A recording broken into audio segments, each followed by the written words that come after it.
पिछले लेक्चर में नोड या संधि विश्लेषण में हम लोग जो धारा है और जो हमारा प्रतिबाधा है उसकी जगह हम लोग करंट और प्रवेशिताओं के रूप में सर्किट डिजाइन करने के बारे में अध्ययन कर रहे थे। एक तरह से हमारा जो पिछला लेक्चर था उसमें करंट और प्रवेशिताओं के रूप में किस प्रकार से हम लोग एक सर्किट को डिजाइन करते हैं, लिखते हैं हम लोग, ठीक है, प्रवेशिता के रूप में। तो हम लोग उसमें हम यहाँ तक पहुँचे थे कि हम लोग जो हमारी धारा है I1, I2, I3, I4, I5 उनको हम लोग इन प्रतिबाधाओं की जगह प्रवेशिताओं के रूप में किस प्रकार से लिख सकते हैं, ठीक है। क्योंकि प्रतिबाधा Z और प्रवेशिता में ये संबंध होता है, इन्वर्सली संबंध होता है दोनों में कि प्रवेशिता इक्वल टू 1/प्रतिबाधा, ठीक है। तो हम लोग जहाँ जहाँ भी हमारी प्रतिबाधा है उनको उसके संगत प्रवेशिताओं से रिप्लेस कर देते हैं हम लोग, ठीक है। तो Y1 को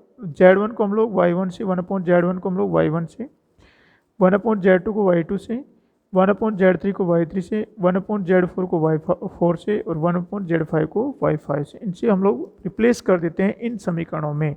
तो हमारा जो करंट का इक्वेशन है वो हमारे पास में वोल्टता और प्रवेशिताओं के रूप में आएगा, ठीक है। तो देखो I1 इक्वल टू यहाँ पे 1/Z1 है, उसको हम लोग Y1 लिख देंगे तो E1 minus V2 time Y1 आएगा, E1 minus V2 time Y1 आ गया। I2 equal to V2 minus V3 time Y2 आएगा, ठीक है। तो V2 minus V3 time Y2 आ गया। उसी प्रकार से I3 में V2 टाइम्स Y3, I4 में V3 टाइम Y4 और I5 में V3 minus E2 time Y5 आ गया, ठीक है। तो इस तरह से हम लोग जो हमारे ये है Z1, Z2, Z3, Z4, Z5 इनको किस प्रकार से हम लोग प्रवेशिताओं के रूप में निरूपित कर सकते हैं। तो देखो हम लोग समीकरणों का यूज करके ही कर सकते हैं, इसे डायरेक्टली हम लोगों को नहीं करना चाहिए। तो उसमें फिर करने के बाद में हम लोगों को ध्यान रखना चाहिए कि हम लोग प्रवेशिता लिखते हैं तो इस तरह से ही हम लोग उनका समीकरण लिख सकते हैं। जैसे हमारे करंट के लिए E1 minus V2 time Y1 है, तो E1 minus V2 time Y1 अगर हम लोग Z की जगह हम लोग Y1 लिखे तो हम लोग इसको प्रवेशिता के रूप में प्रतिस्थापित कर सकते हैं। देखो हमारा ये है कि जनित्र है एक, ओके, E1 है, ये जनित्र है हमारा। तो हम लोग इसको Z को अगर हम Y1 से रिप्लेस कर दें, यहाँ पे हम लोग Y1 लिखते हैं, ठीक है। ये हमारी प्रवेशिता है, ये सिंबल है प्रवेशिता का, इससे रिप्लेस कर दे तो पहली संधि ये आ गई।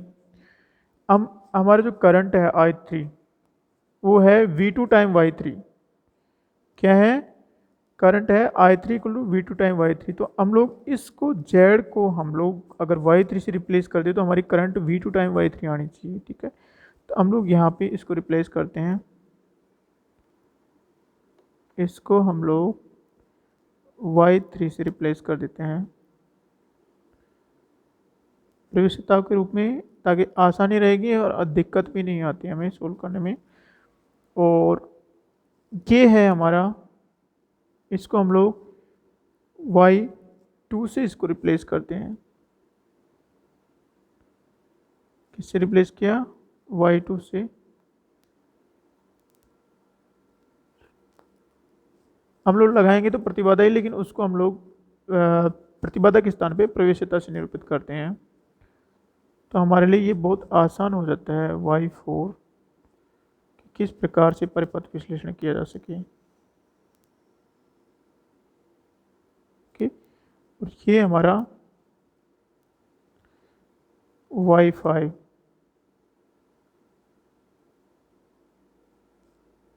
और यहाँ पे हमारा फिर से एक जनित्र लगा हुआ है, प्लस माइनस E2 है, ये हमारा संधि B है, ये A है, और यहाँ से हमने इसको रेफरेंस माना था, ये O संधि है, ओके। और इसमें हमारी करंट I1 प्रवाहित हो रही है,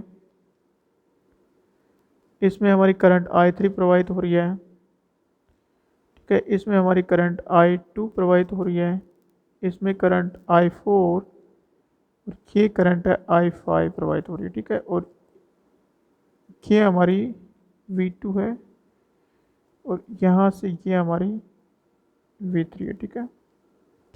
हम लोग इस चूँकि इसके सापेक्ष इसका विभव V2 पे है, तो हम लोग इसको डायरेक्ट ही V2 भी लिख सकते हैं। यहाँ इस पॉइंट को हम लोग V3 भी रिप्रेजेंट कर सकते हैं। और हमको ये ज्ञात करना है कि इस बिंदु के सापेक्ष इसका विभव कितना है, इसके सापेक्ष इसका विभवांतर कितना है, ठीक है। ये ज्ञात करना हमको। तो हमारे पास जो इक्वेशन आई थी, देखो हमारे पास जो इक्वेशन आई थी इजी आती है। अब ये तो हमारा प्रतिबाधाओं के रूप में सर्किट था। इन प्रतिबाधाओं को हम लोग प्रवेशिताओं से, इन जो प्रतिबाधाएं हैं Z1, Z2, Z3, Z4, Z5, इनको अगर संगत प्रवेशिताओं से रिप्लेस कर दे Y1, Y2, Y3, Y4, Y5, तो हमारे पास में जो इक्वेशन आता है, धारा का मान आता है, वो किस प्रकार से आएगा। देखो I1 इक्वल टू कितनी आ रही है हमारी, I1 इक्वल टू देखो यहाँ पे हमने लिखा है पहले से E1 माइनस V2, इसमें से E1 में से V2 घटा देते हैं, ठीक है। इसका विभव भी, ये जो पॉइंट है इसका विभव कितना है, इस पॉइंट का ही विभव V2 है, और इस पॉइंट का विभव कितना है, इसका विभव V3 है इसके सापेक्ष, ठीक है। तो हम लोग यहाँ पे V2 लिख सकते हैं। तो ये I1 कितना आएगा, इस E1 में से E2 घटेगा, कम होगा E1 माइनस V2, और हम लोग Y1 से मल्टीप्लाई कर देंगे, तो ये हमारी करंट I1 आ जाएगी। कितना अच्छा है, हमने पहले से निकाल के रखा हुआ है। हमारे पास प्रतिबाधा की जगह हमारे पास प्रवेशिता दे रखी है, तो किस प्रकार से हम लोग निकालते हैं करंट, ठीक है। I1 आ गया। उसी प्रकार से I2 निकालना है हमें। I2 निकालना है तो देखो I2 में इस बिंदु का विभव V2 है, इसका V3 है, इसका विभव V3 है इस बिंदु का, तो V2 माइनस V3 और उसको हम लोग Y2 से मल्टीप्लाई कर देंगे, ठीक है। इसका इसमें से प्रवाहित होने वाली करंट ज्ञात करने के लिए इससे पहले बिंदु का विभव में से इसके जो अंतिम बिंदु है उसका विभव में से घटा देते हैं। तो ये E1 है, इसमें से V2 घटा दिया। उसी प्रकार से इस प्रवेशिताओं में से प्रवाहित होने वाली धारा ज्ञात करने के लिए हमें इसके विभव में से इसके विभव को घटा के उसको इससे मल्टीप्लाई कर देते हैं, जो V2 माइनस E3 Y2 आ रहा है, ठीक है, हमारे पास पहले से ही है। उसी प्रकार से हमारे पास में I3 कितना आएगा, हमारा I3 कितना आएगा, I3 इक्वल टू कि इसके इस बिंदु पे विभव कितना है, V2 है, और इस बिंदु पे विभव कितना है, चूँकि ग्राउंडेड है, ठीक है। तो देखो V2 माइनस इसका विभव 0 है, उसको हम लोग Y3 से मल्टीप्लाई करेंगे, तो हमारे पास निकल के क्या आएगा, I3 equal to V2 time Y3, okay.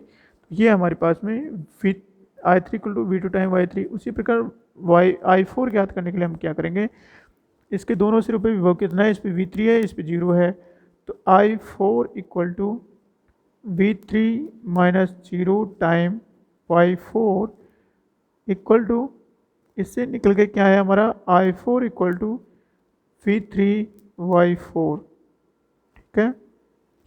ये आ गया हमारा V3 Y4। और उसी प्रकार हमारा इस Y5 प्रवेशिता में से प्रवाहित होने वाली धारा ज्ञात करने के लिए क्या करेंगे, इसके दोनों सिरों पे विभवांतर कितना है, इस पे विभवांतर V3 है, इस पे है हमारा E2, तो I5 कितना हो गया हमारा, I5 equal to V3 minus E2 multiply by Y5, ठीक है। है ना कितना आसान। हम लोग प्रवेशिता में तो क्या करते हैं, हम लोग दोनों बिंदु इसके दोनों सिरों पे विभवांतर है, उसमें हम लोग प्रतिबाधा का भाग दे देते हैं, ठीक है। देखो यहाँ पे इन दोनों में एक ही अंतर है कि प्रतिबाधा में हम लोग उस प्रतिबाधा का भाग दे देते हैं दोनों सिरों में विभवांतर ज्ञात करके। देखो I1 कितना है, इसके दोनों सिरों पे विभवांतर कितना है, E1 है, यहाँ पे V2 है, ठीक है, उसमें हम लोग Z1 का भाग दे दिया।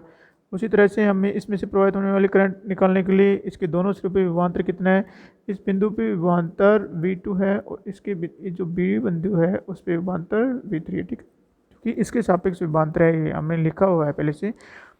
तो I2 ज्ञात करने के लिए दोनों बिंदु पे विभवांतर कितने हैं, V2 माइनस V3, और उसमें हम लोग Z2 का भाग दे दिया। इसी प्रकार से I4 ज्ञात करने के लिए दोनों बिंदुओं पे विभवांतर कितना है, हमारा V3 है, उसमें हमने Z4 को भाग दे दिया।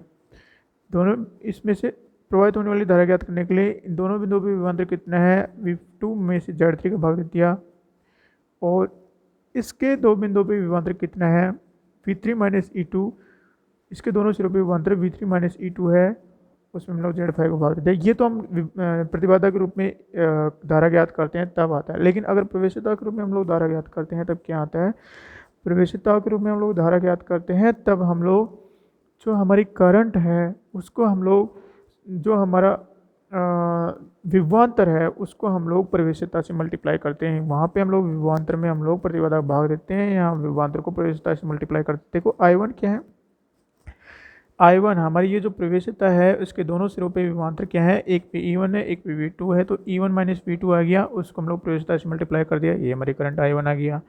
उसी प्रकार से इस प्रवेशिता में से प्रवाहित होने वाली धारा ज्ञात करने के लिए क्या करते हैं, दोनों सिरों पे विभवांतर कितना आएगा, V2 आएगा, V2 है, इस पे V2 है, इस पे 0 है, V2 माइनस 0, V2 माइनस 0, ठीक है, उसको हम लोग Y3 से मल्टीप्लाई कर दिया, ये Y3 से मल्टीप्लाई कर दिया, तो ये हमारे पास में ये आ गया।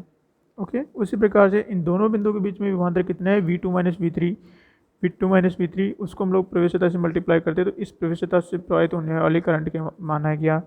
और इसमें इन दोनों बिंदुओं पर विभवांतर कितना है, V3 माइनस 0, V3 माइनस 0 है, ये रहा V3 माइनस 0, इसको हम लोग प्रवेशिता से मल्टीप्लाई करते हैं, इसके अंदर प्रवाहित होने वाली धारा आ गई। उसी प्रकार से इन दोनों बिंदुओं के बीच में विभवांतर कितना है, इन दोनों बिंदुओं के बीच में विभवांतर है हमारा V3 माइनस E2, और उसको हम लोग प्रवेशिता से मल्टीप्लाई कर देते, तो हमारा इस प्रवेशिता से प्रवाहित होने वाली धारा आ गई। एक्चुअल में प्रवेशिता कुछ भी नहीं है, प्रवेशिता प्रतिबाधा ही होती है, लेकिन हम लोग इस सिंपल रूप में समीकरण लिखने के लिए प्रतिबाधा के स्थान पे हम लोग प्रवेशिता निरूपित करते हैं, तो हमारे सामने काम आसान होता है किस प्रकार से उसको सोल्व करना। तो इस प्रकार से हम लोग नोड या संधि विश्लेषण करने से पहले हमने जाना कि किस प्रकार से प्रतिबाधा अगर हमारे पास में दे रखी है, सर्किट हमारा प्रतिबाधा के रूप में दे रखा है, तो हमारी करंट क्या आती है, ये करंट आती है, ठीक है। और अगर प्रवेशिता के रूप में इस रूप में समीकरण दे रखा है तो हमारी करंट कितनी आती है, ये करंट आती है, ठीक है।